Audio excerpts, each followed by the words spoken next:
But you know you can legally be a part of a family without having the heart of sonship within that family. You can legally be the children of your mother and father, even naturally, biologically, be their son and daughter, but not have the spirit or the heart of a son towards them, or the heart of a daughter towards them. These are two different issues. And he says, because we are sons, God also gives us the spirit of His Son into our hearts, the spirit that cries, Abba, Father. And this is why so many people in the church, and so many of us, we can have a touch of the Father's love upon our life. We can have something of the Father minister to us. He can heal us. He can bless us. He can provide for us. He can tell us how much He loves us. But it's a whole different issue to walking with Him as a son or as a daughter.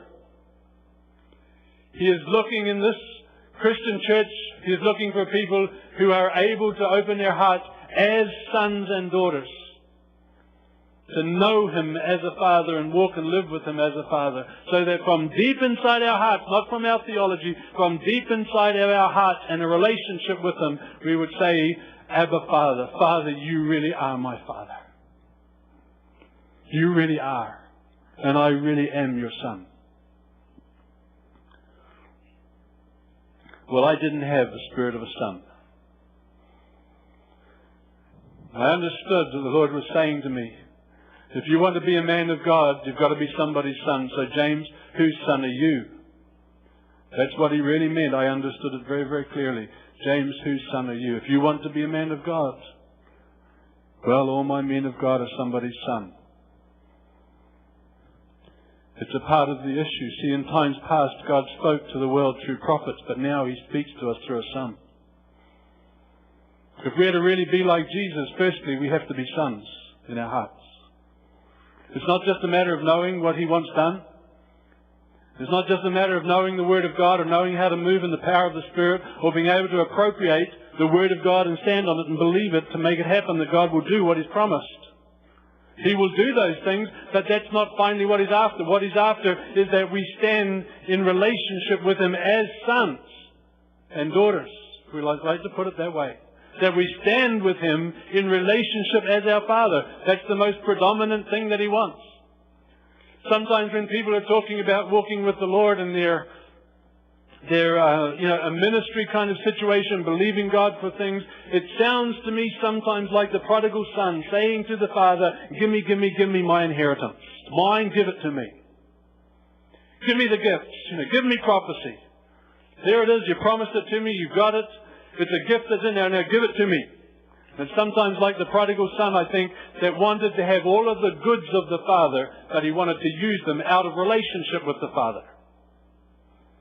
He wanted to go and use them his own way, not use them in relationship as a son. The older son in the story was exactly the same, but on the other end of the stick. He was out of relationship with the Father too, and he possessed everything, but he never wanted to use it. He was afraid to ask. He never even had a party.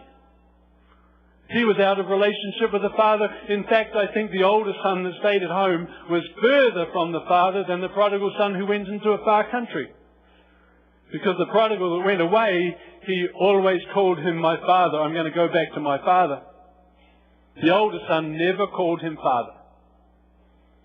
And he never called his brother.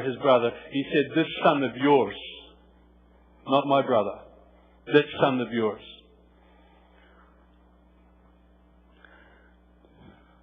What God is really looking for is people who have sons' hearts towards Him. These are the kind of people that are coming into a place of ministry in the future. Having a vision from God or having faith or being able to stand on the Word of God and stand on the promises of God. To be able to look at the Word of God and to be able to stand on it and believe God for it and make it work in your life is not going to be enough. It will not be enough. God is looking for ones who have the heart of a son. You know, if you ever lose something, where do you think you're going to find it? If you lose anything, where are you going to find it most times? Where you left it. The problem is you can't remember where you left it. That's why you've lost it. It's not because it disappeared from where you put it, usually, it's because you forgot where you put it. One time Denise came home from the grocery store. She had a whole lot of groceries. She was unloading them all. And when she had them all unloaded, put away in the cupboards and things, she couldn't find a purse. We looked all over the house for her purse. She said, I know I took it to the shop. So we called the shop. They looked, no, it's not here. No one's handed it. We thought maybe somebody's, she left it somewhere on the shop counter and somebody's taken it and stolen it, and there's credit cards in there. Oh, we'd have to call up and all that. What shall we do? We'd looked in the car. We'd looked everywhere. All through the house. We couldn't find it anywhere. Just before we called the credit card company, I said, let's make a cup of tea and just settle down a little bit. So we made a cup of tea. I boiled the jug. Made the cup of tea, went to the fridge, opened the fridge to get the milk, and guess what? There's her purse in the fridge.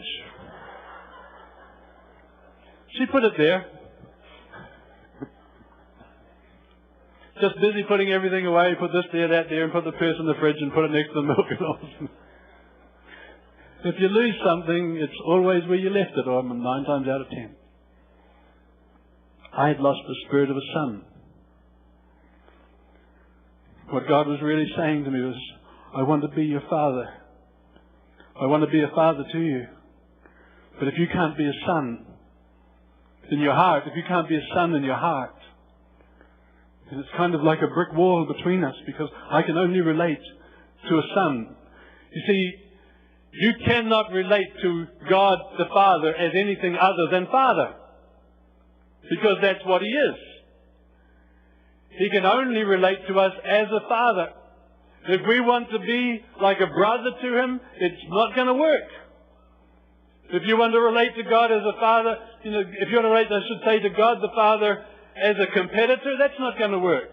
If you want to relate to God the Father as a co-worker, that's not going to work. That works in our relationship with Jesus. It will not work with Father.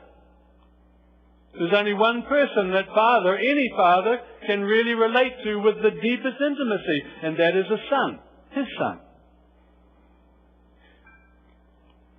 So what I saw was that what God was wanting to do was to restore the spirit of sonship in me, so that I would have the heart of a son.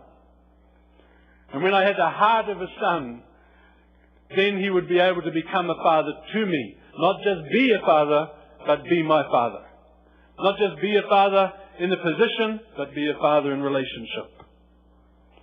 So the greatest thing about Jesus, even if you read Hebrews chapter 5, you see that even His priesthood was based on the fact that He was a son. Because the Lord says when He was being called into the priesthood as the high priest of our confession, when He was being brought into the priesthood, He said, God did this by saying to Him, you are my son. Today I have begotten you. That's how His priesthood was established. Ministry, I want you to understand, if you can understand this and grasp this, it will change the whole direction of your walk with the Lord. Ministry comes out of being a son to the Father. If you want to really be like Jesus, it's not just by copying what He did, loving the way He acted. It's by becoming a son to the Father that He was a son of. For us to really be like Jesus, we have to focus on what He focused on. We have to get our life from where He got His life. He got His words from His relationship with His Father. If we want to speak words like Jesus did, we've got to get the words from Father too. Jesus was who He was because of His relationship with His Father. If we want to do the works that Jesus did, we have to be able to see Father the way Jesus saw Him, to see what Father was wanting to do, so that we can do the works of our Father. See, Jesus said that He is our older brother. He is not ashamed to call us brethren, brothers of the sisters of the same Father.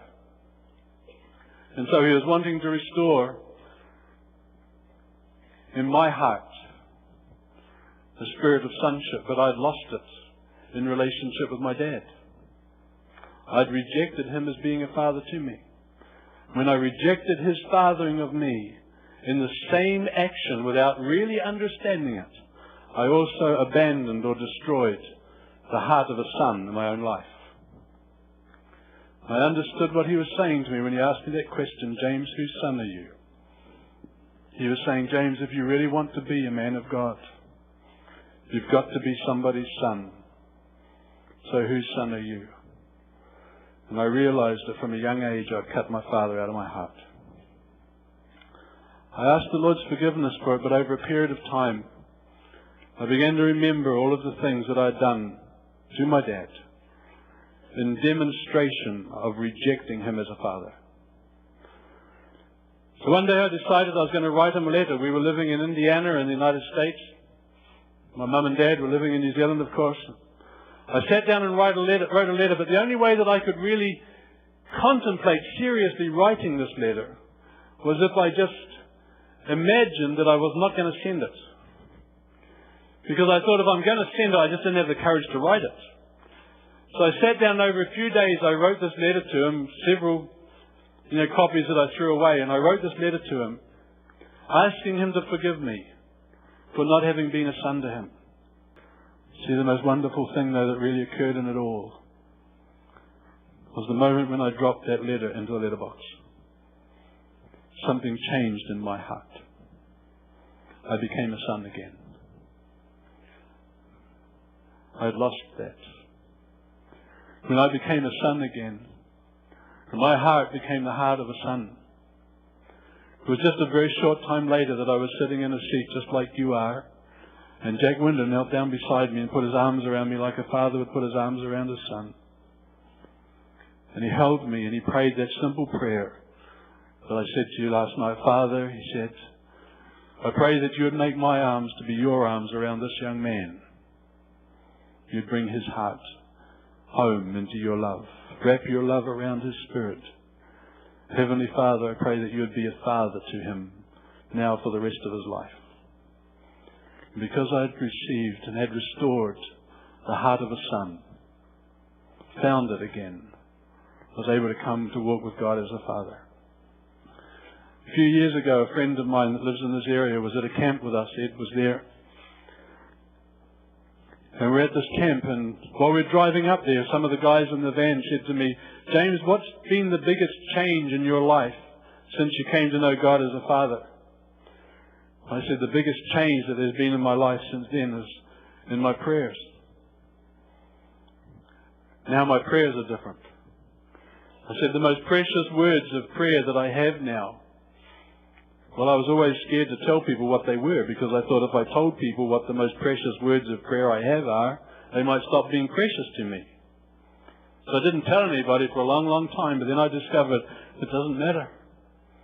I can tell people what they are, and they're still just as precious as ever. I said in the van that day, I said, the most precious words of prayer that I have now are simply to say, Father, I thank you that I'm your son. When I said those words, this young man in the back of the van felt like he'd got an electric shock. He jumped in his seat, and unusually he was quiet for the next couple of hours. That night,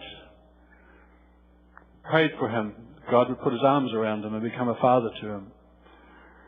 From that point on, all he's wanted to do, and he still wants to do it today, it's all, is to just tell people how wonderful our Heavenly Father is.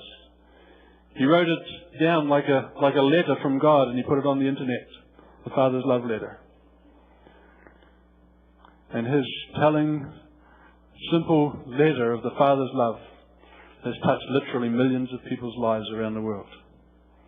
You see, God anoints sons. He wants to bring us into sonship, because he wants us to be anointed with his love. See, ministry, all ministry is, it's not about knowing the power of the Holy Spirit. That's not the point. It's about knowing Father.